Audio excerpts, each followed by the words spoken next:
नमस्कार दोस्तों, मैं अंकुर उपाध्याय स्वागत करता हूं आप सभी का आपके अपने YouTube channel share market analysis में।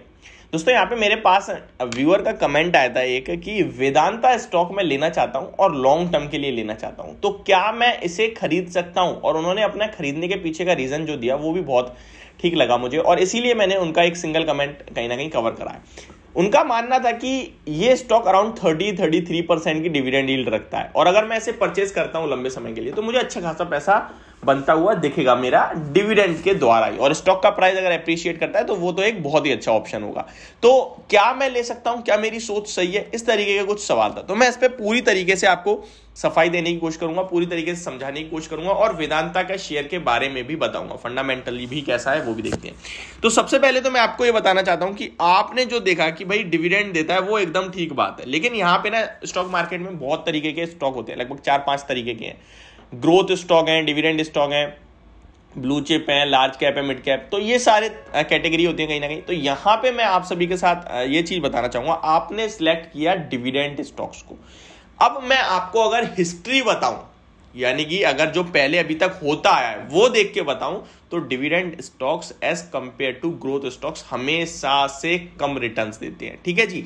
लेकिन यहां ये बिल्कुल मतलब नहीं पड़ता कि भाई वेदांता भी कम देगा, क्योंकि वेदांता एक मल्टी बैगर स्टॉक है पिछले 2 साल में।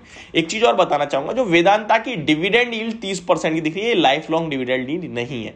अभी वेदांता पिछले 2 सालों से ही इतना तगड़ा डिविडेंड देता हुआ दिखा है, जिसकी वजह से उसकी डिविडेंड यील्ड 30% की हो गई है। डिविडेंड के पीछे का मेन रीजन जो वेदांता का है वो है हिंदुस्तान जिंक। आप कहोगे भाई ये क्या बोल रहे हो आप, तो देखिए हिंदुस्तान जिंक जो शेयर है उसकी डिविडेंड यील्ड अराउंड 15% के समथिंग की है, ठीक है।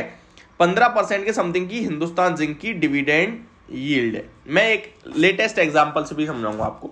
और इस 15-20% की डिविडेंड यील्ड में क्या करता है हिंदुस्तान जिंक, जब भी डिविडेंड देता है तो उसका 65% डिविडेंड डायरेक्ट वेदांता के पास जाता है, ठीक है। अब हिंदुस्तान जिंक का मार्केट कैप आपके लिए जो देख पा रहा हूं मैं वो है 1,35,000 करोड़ का, ठीक है जी। और इसकी जो भी इसके में लगभग 65% स्टेक किसका है, वेदांता का। तो हिंदुस्तान जिंक ऊपर जाएगा तो वेदांता को फायदा हो रहा है, हिंदुस्तान नीचे जाएगा तो वेदांता को नुकसान हो रहा है। हिंदुस्तान जिंक डिविडेंड देगा तो मान लीजिए आपके पास एक ऐसा शेयर है, मान लीजिए मेरे पास ये कंपनी ए है, कंपनी ए का शेयर है और यहाँ पे मैं लगभग 65% स्टेक ओन करता हूं। कंपनी 100 रुपए का डिविडेंड देती है तो मेरे पास 65 रुपए आएंगे, तो सबसे ज्यादा डिविडेंड तो मेरे पास ही आया। अब मेरे शेयर होल्डर्स जो है मैं उनसे कहूंगा कि भाई 65 रुपए तो मेरे पास आए गए, 5-7 रुपए और मेरे पास जो बचा है मेरी बुक में वो देता हूं, 70 रुपए का डिविडेंड बांट दिया मैंने। तो डिविडेंड मेरा ज्यादा हो जाएगा क्योंकि मेरे पास शेयर होल्डर्स उतने नहीं है, ठीक है। और इसका अब देखिए वेदांता का मार्केट कैप है 1,10,000 करोड़ का, उसका है 1,35,000 करोड़ का। तो वो जब डिविडेंड देता है, अब एग्जांपल से समझते हैं। देखिए हिंदुस्तान जिंक ने इस बार डिविडेंड अनाउंस करा था अराउंड 15 रुपीज पर शेयर का, ठीक है जी, जिसमें उन्होंने पैसे जो बांटे वो अराउंड 6,749 और 50 करोड़ के समथिंग थे, यानी कि राउंड फिगर लेंगे तो 6,700 यानी 6700 करोड़ का डिविडेंड बांटा था। इसमें से अराउंड 4,000 करोड़ यानी कि 65%, अगर आप 65% देंगे तो अराउंड 4,000 करोड़ के समथिंग आ जाएगा। 4,000 करोड़ का डिविडेंड सीधे वेदांता के पास गया। वेदांता ने कहा बहुत बढ़िया भाई, 4,000 करोड़ का डिविडेंड तो आ गया, अब हम अपने शेयर होल्डर्स को क्या करते हैं, रिवॉर्ड कर देते हैं। तो वेदांता ने 17.5 रुपए पर शेयर का डिविडेंड अनाउंस करा, अपने प्रॉफिट से भी 30% अपना प्रॉफिट भी कंपनी डिविडेंड के रूप में शेयर करती है। 17.5 रुपए का डिविडेंड अनाउंस करा जो कि वैल्यू करता था 6,500 करोड़ का, ठीक है।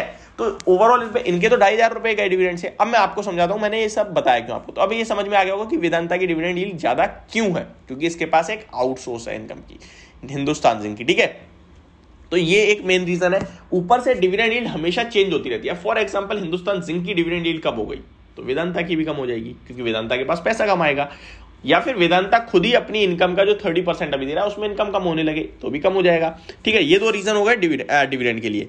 अब मैं आपको बताता हूं यहाँ पे सिंपल सा लॉजिक। कंपनी जो भी, फॉर एग्जांपल कंपनी का स्टॉक का प्राइस जो है 300 रुपीज का है, कंपनी ने आपको 30 रुपए का डिविडेंड दिया तो वो 30 रुपए घटेगा, 270 रुपए आएगा स्टॉक प्राइस मार्केट में, क्योंकि वो डिविडेंड को एडजस्ट करेगा।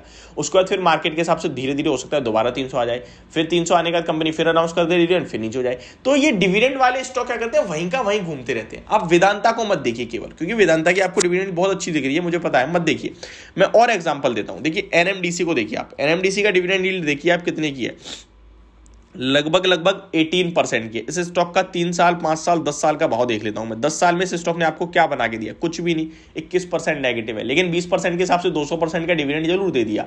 ठीक है, तो अब आते हैं नेक्स्ट स्टॉक पे। और कौन सा? HPCL BPCL, ये भी अच्छा खासा डिविडेंड देते रहे हैं, तो ये भी, इनका भी देखोगे तो ज्यादा रिटर्न्स नहीं मिलेंगे आपको। तो ओवरऑल मैं कहना ये चाहता हूं कि केवल डिविडेंड के लिए अगर आप खरीद रहे हो तो गलत है।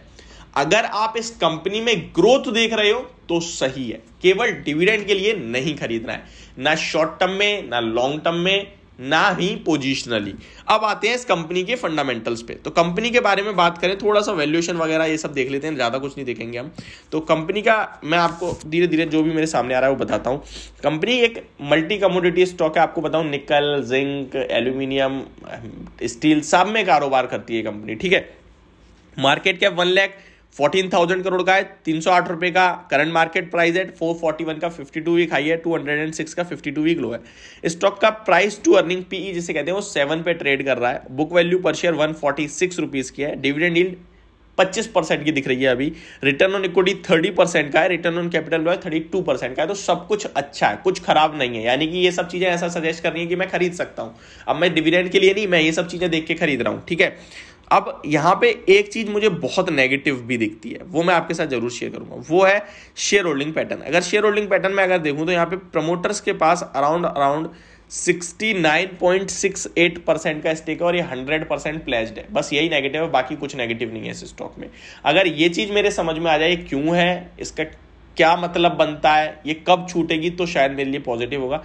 अदरवाइज मैं जब तक ये प्लेज्ड है तब तक लॉन्ग टर्म के लिए तो नहीं उठाऊंगा। बाकी स्टॉक बहुत अच्छा है। तो ये मेरी वीडियो, होप आपको समझ और पसंद दोनों आई होगी। Thank you so much for watching this video. Have a great day.